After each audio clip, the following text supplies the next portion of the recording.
Are you sure? Here's the 30-second lesson on what legends know. Never ask a bride why she's getting married. Don't wear a skirt on a windy day. Deodorant is not a shower. Don't sniff chili flakes. And don't forget, saving is not investing. Legends don't just save, they invest in mutual funds. Mutual fund investments are subject to market risks. Read all scheme-related documents carefully. We've had 3 breathless days of heavy-duty national politics. That is, in the lead-up, the day before the consecration at Ayodhya, the day of the consecration, and the day after. Also now Republic Day is coming up. French President Emmanuel Macron's coming up. So focus is going on to be on that issue as well. In this situation, in the middle of this week, I'm going to talk about Ukraine. That's the last thing you expected to hear from me on today in this episode of Cut the Clutter. But you know what? Once in a while, I surprise you.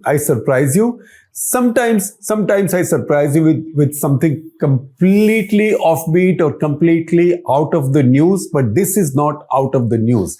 I will also explain to you why is it so that we should not take our eye off what's happening in Ukraine. Because, this is now looking like a never-ending war. It's a kind of war that Iran and Iraq had that went on for almost 8 years. In this case now, this is going to finish its second year for the past many months. While one military superpower, I'm careful, I say military superpower. Russia is not a superpower, otherwise it's a sub-$2 trillion economy, right?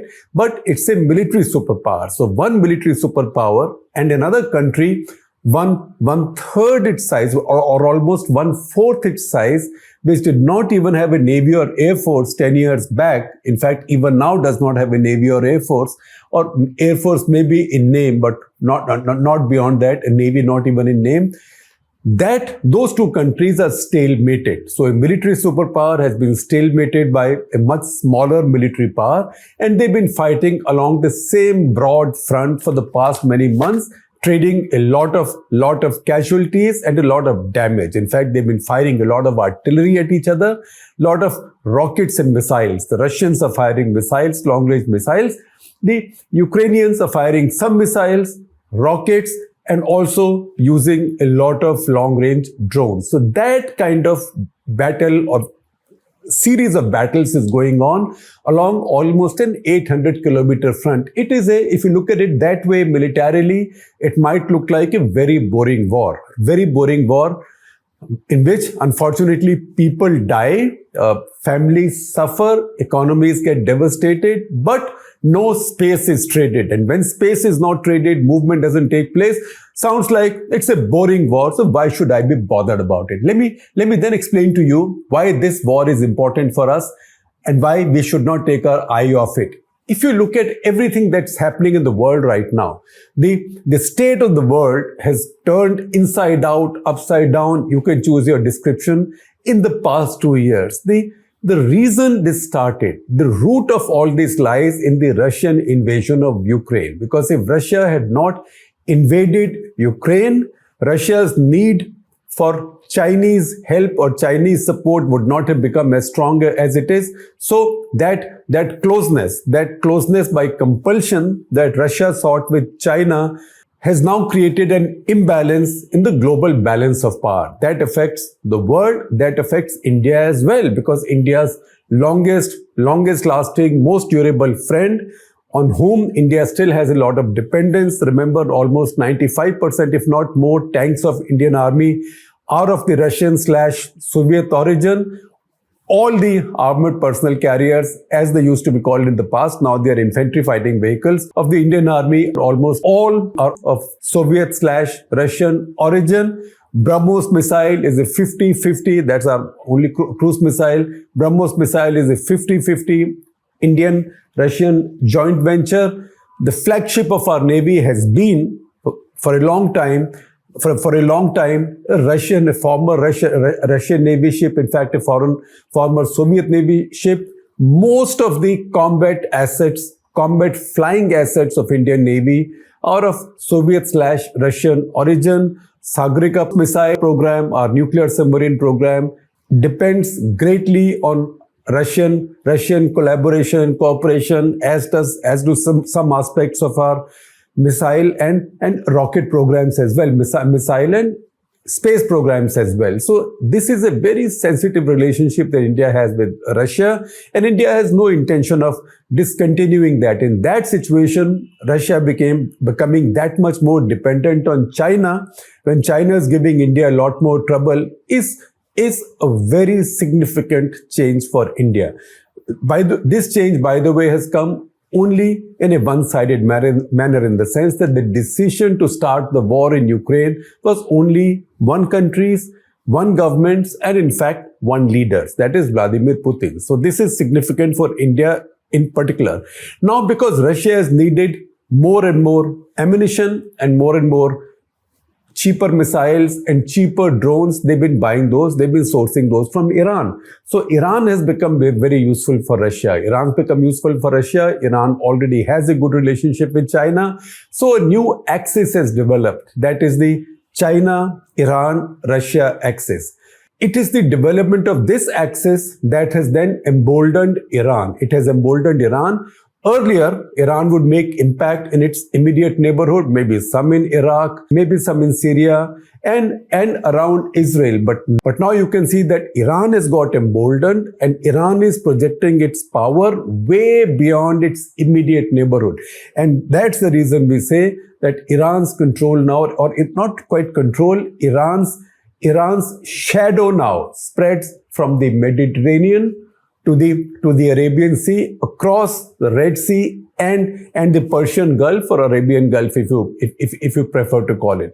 So Iran has acquired this larger image, or larger shadow, or larger footprint over global affairs than it would have ever imagined. Would not have happened but for the war in Ukraine. Now, because of the war in Ukraine, we see many divisions also coming up in Europe, and those divisions reflect in many ways. Those divisions reflect, first of all, in terms of, are you going to fight Russia? Are you not going to fight Russia? So there are countries that have doubts, and these are NATO members. Hungary, for example.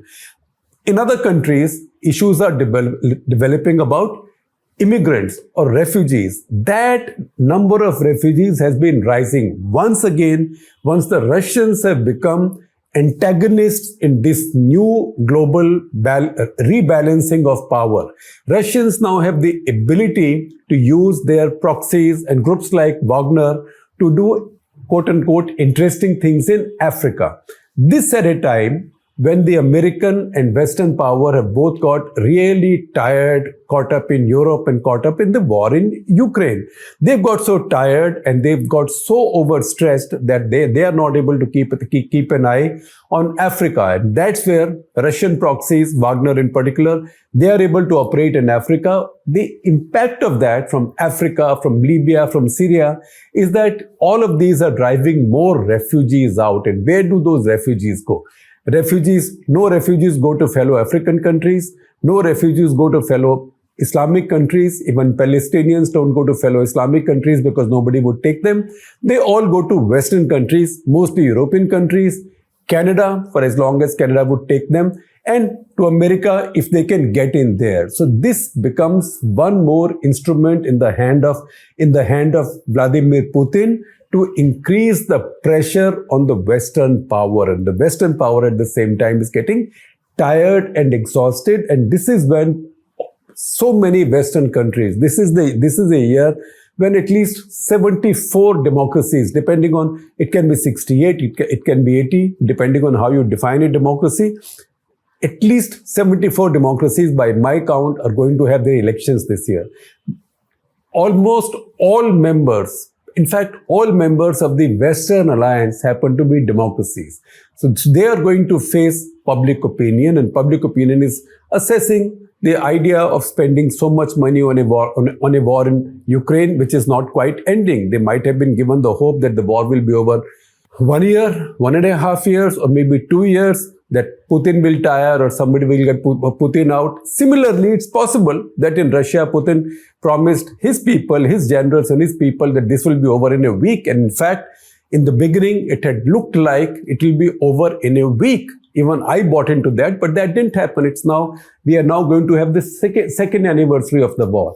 It is in that situation that Ukraine has brought the world. It's in that situation now that the Great Britain, UK will have its election. Looks like the incumbent is facing a big challenge there. That's what the opinion polls say. And it's in this situation that America will have its election. So this is now coming towards the conclusion of the first Biden presidency. Will they be second or not? One of the factors deciding that will be how the war in Ukraine goes. At the same time, one of the factors determining where the war in Ukraine will go, because that depends on how much help can America and its Western allies can give Ukraine, or can they at least give Ukraine what they have promised or what is due in terms of their earlier promises. That depends on how the American politics will go. So that is the complexity of the situation, all of which arises from the war in Ukraine. That's the reason we can't take our eye off it. Now, we've just concluded the week in Davos, World Economic Forum. So this time, the idea was, if you looked at the agenda of the World Economic Forum this year, the agenda would make it sound like the least geopolitical World Economic Forum, least geopolitical Davoses of all times. But in reality, the geopolitical shadow was hanging heavy on the entire place, particularly among the Europeans, because they are now worrying that what happens if Biden loses and Trump comes in. Trump is already committed to not only stopping the war in Ukraine, which means stopping any more support to Ukraine, basically giving an ultimatum to Zelenskyy to settle for something with Putin and vice versa.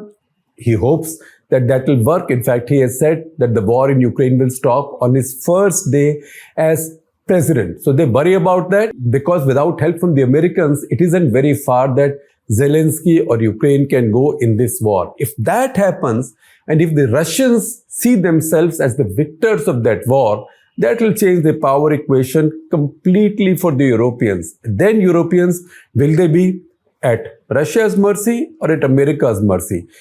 If Trump is in power, Europeans will no longer be able to count on American support, even though that's a treaty commitment under NATO arrangement. Because even earlier, Trump is the one who used to keep asking the Europeans to build their own militaries, to build their own defense, or at least start paying the Americans for what the Americans spend on Europe's defense. So some of those questions will come up. That's why at Davos this year, the star of the show, star quote unquote star, because star usually is taken in a positive sense, it wasn't quite positive. The star of the show was Zelenskyy. Now, 2 years back, 2022, when Davos took place in the summer, because the previous year, Winter Davos had not taken place because of COVID.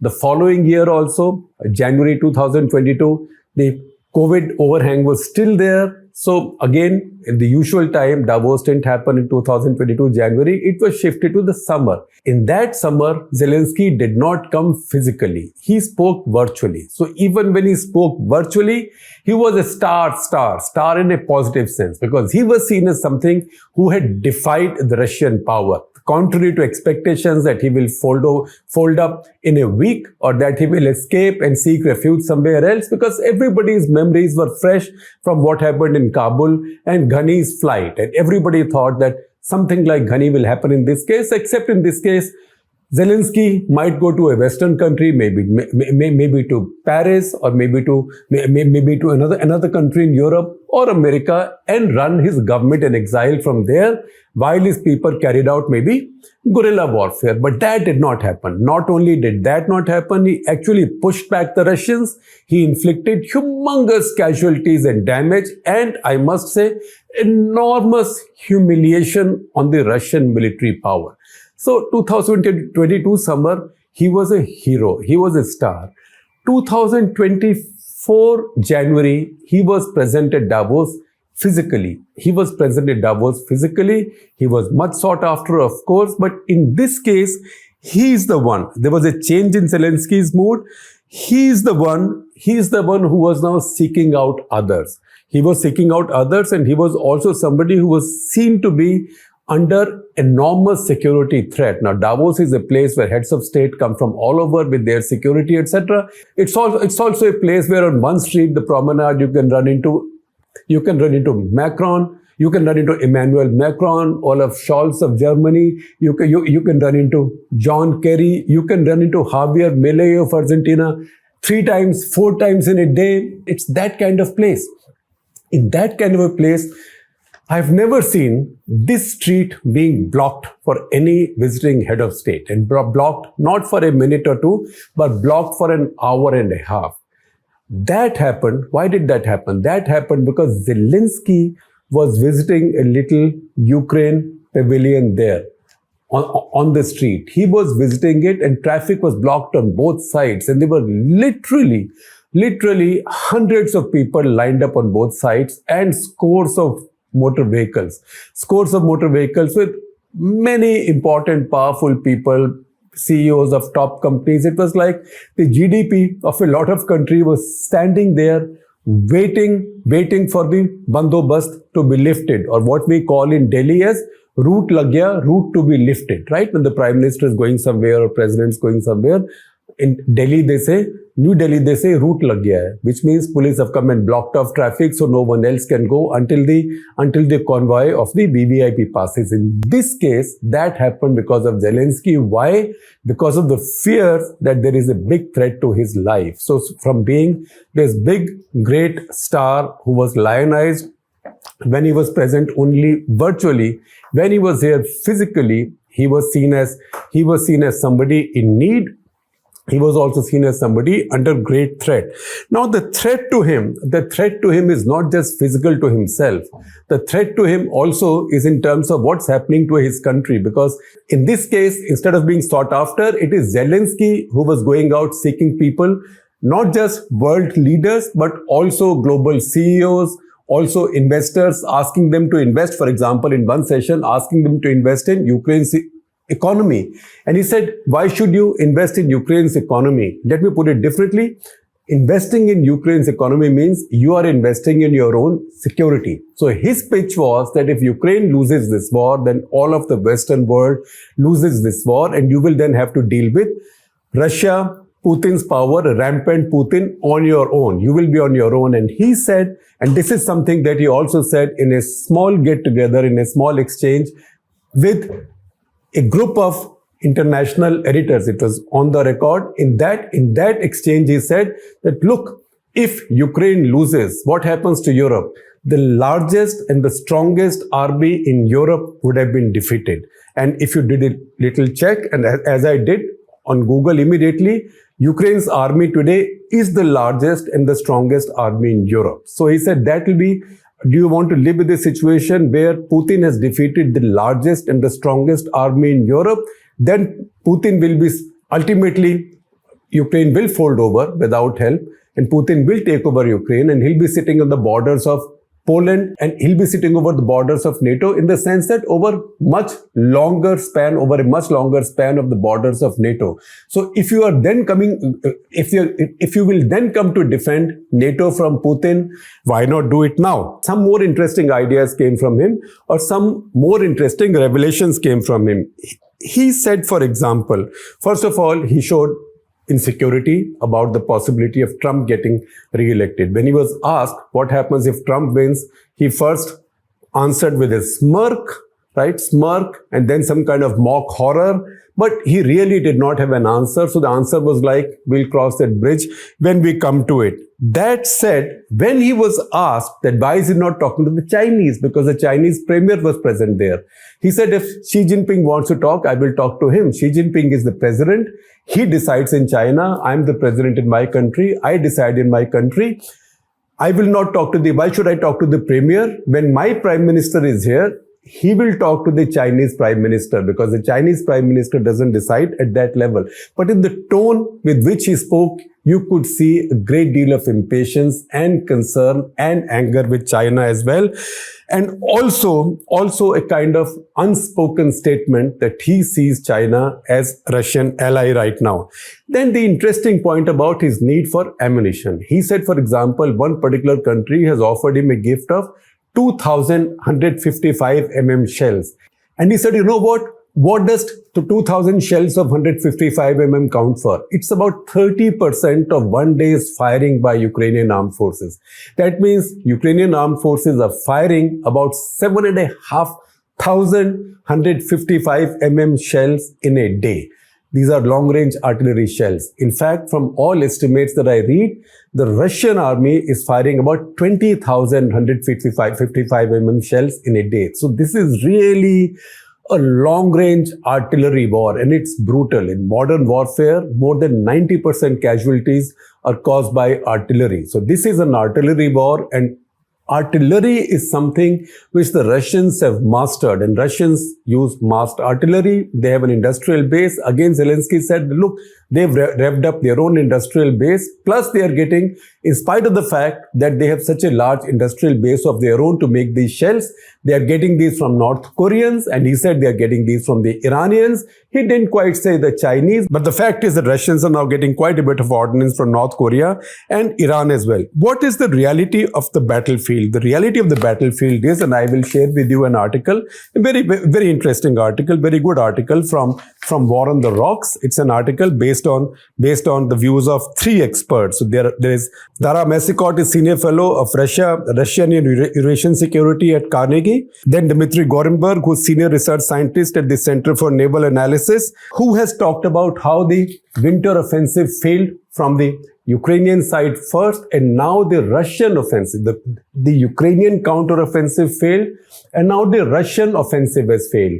All three experts are saying that, and I will tell you what is the consequence of that, with which we'll conclude. And as we come towards the conclusion of this episode of Cut the Clutter, I will also introduce to you Swasti Rao, who's a first-class, top-class strategic affairs scholar, and who's also a stellar member of our group of columnists on international affairs. In fact, truth to tell, she knows a hell of a lot more about this subject that I'm holding forth on today. So please stay with me. And that said, the third expert in this list, from whom I'm quoting from this War on the Rocks article, is Max Bergman, who's Director for Europe, Russia and Eurasia at CSIS.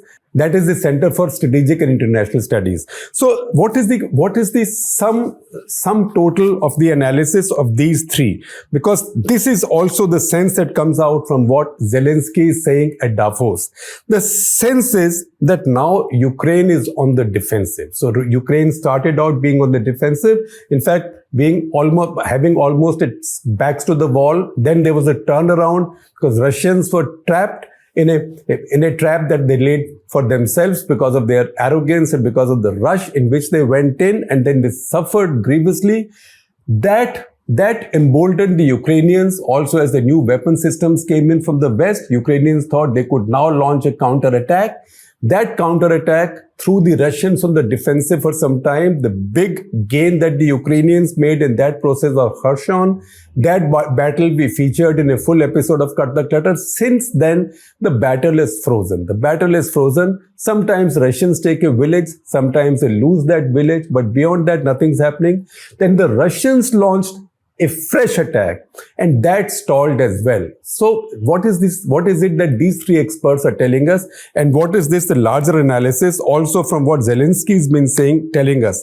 That's telling us, one, that at this point, Ukraine is on the defensive, but when the Russians attack, they also are making no headway. So what is the conclusion? The conclusion is that both sides are much better at defense than attacking, or maybe both sides are much better equipped at defending than attacking. Russians are attacking the front line that they have achieved after the initial gains. They lost some of it, but not too much.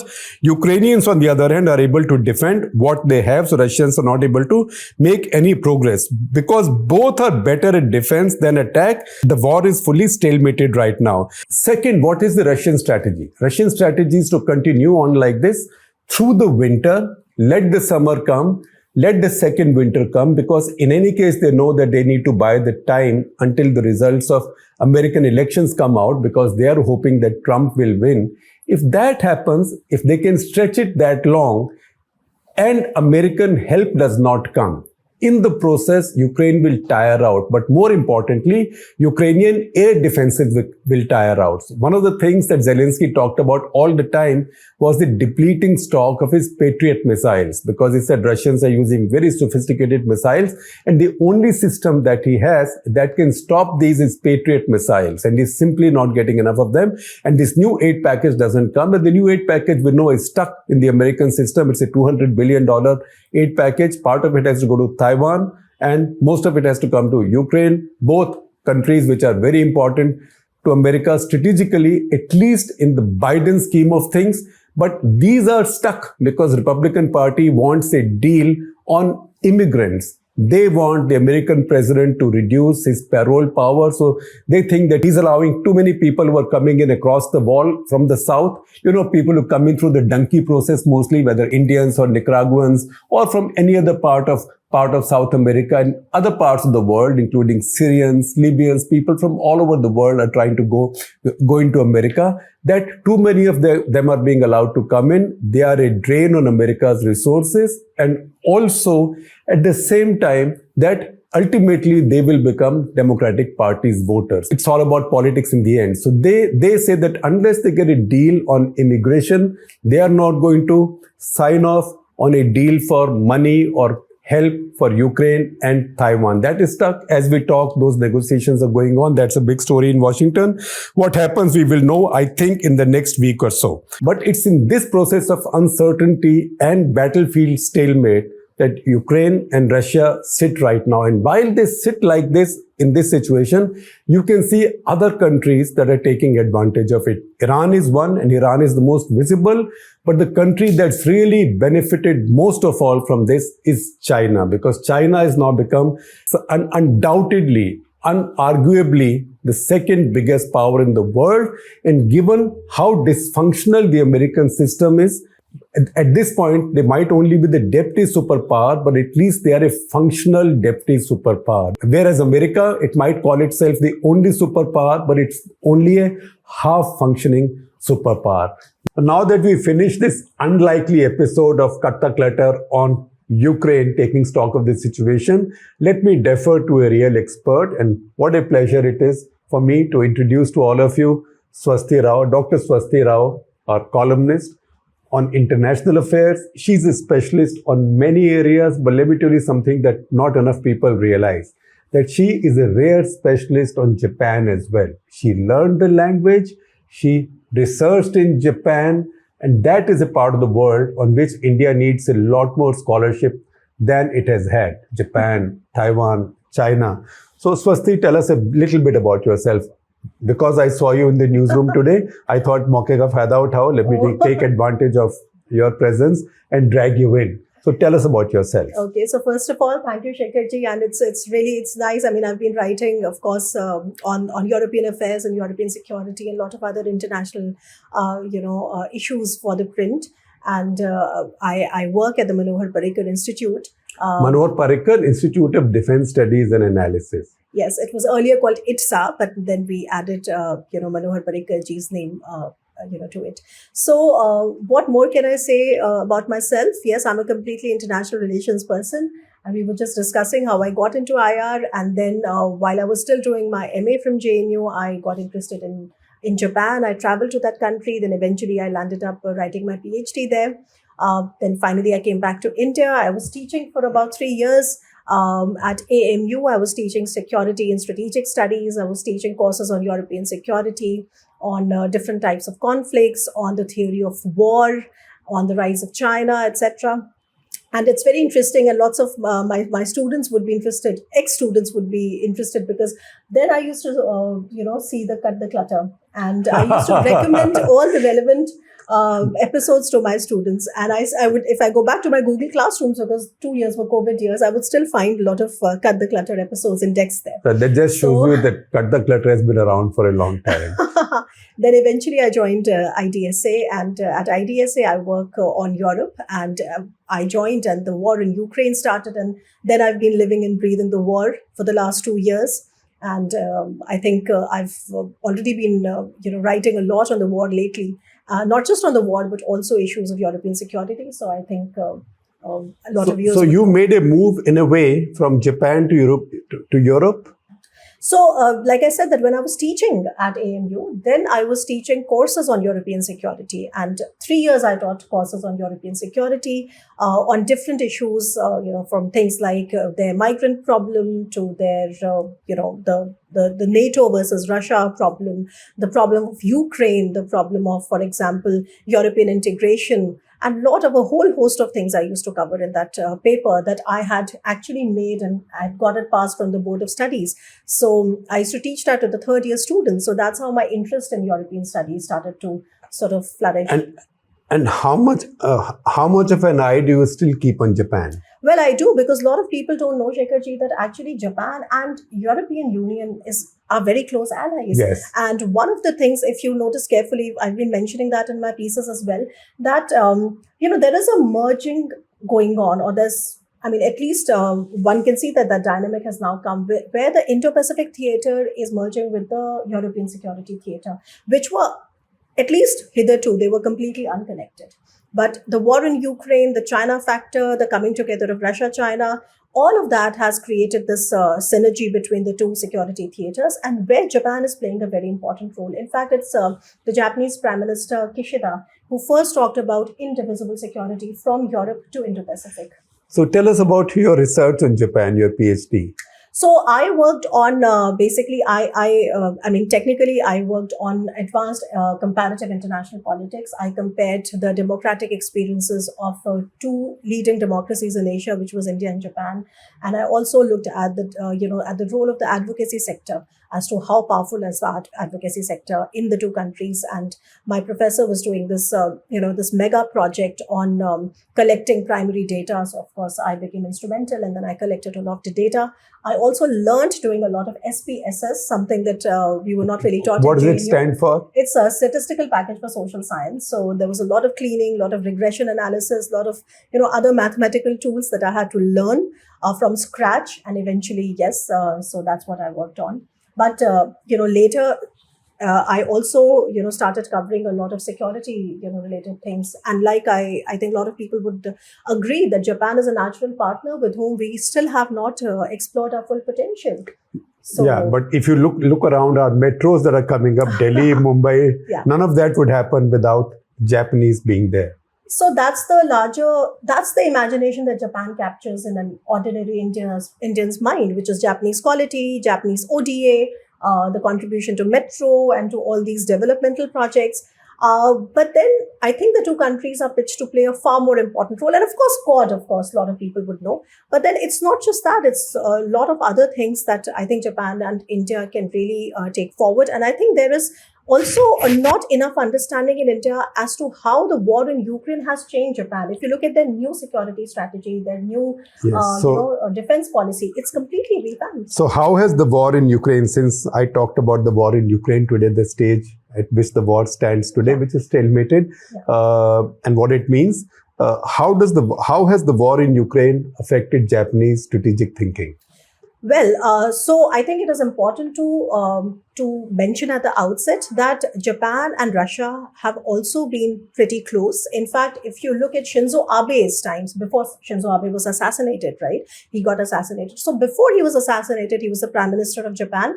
And one of the market, I would say, improvements of the Abe era was to try and co-opt Russia, because Russia was important for Japan's energy security. They had investments in Sakhalin 1 and 2, and they also have the Kuril Island issue between them. But they had set that aside. Russians have claims there. Russians have claims there. Russians have so they have a island dispute. Japan, being an island country, has island disputes with China, Russia, and South Korea. But talking about Russia and the Kurils there, so they had set that aside and they had tried to co-opt Russians. And again, for Indians, it would make sense, because again, what the Japanese were doing under Shinzo Abe was they were trying to balance between their dependence on China with Russia. pretty much what we have been, doing. But after the war happened, of course, there has been a very clear shift from that I would say co-option of Russia. And what they have been doing is that they joined the G7 sanction regime. The Japanese investments in Sakhalin 1 and 2 are still exempt from those sanctions. But in terms of their own security architecture, there has been a significant, I would say, change. In fact, it's been a sea change, because Japan was a country that has an Article 9. Article 9 is a peace constitution, but despite that, they have made formidable changes to their national security strategy and national defense strategy, and they've gained long-range missiles, etc. In fact, we featured Japan's new national security strategy in one episode of Clutter. Yeah. And you know what? In just 5 minutes, Swasti has given us the promise of what more can she teach us as we talk with her a bit more. So going ahead, Swasti, expect us to drag you to our newsroom more often. And maybe one of these days, we'll have a full episode of Clutter based on a conversation with Swasti, where I promise you, I will let Swasti talk and I will talk as little as possible. So thank you very much, Swasti. आज तो मौके का फायदा उठाया, आप यहाँ आई तो आपको यहाँ बुला लिया. Thank you. But we look forward to seeing you in our newsroom and in our studio.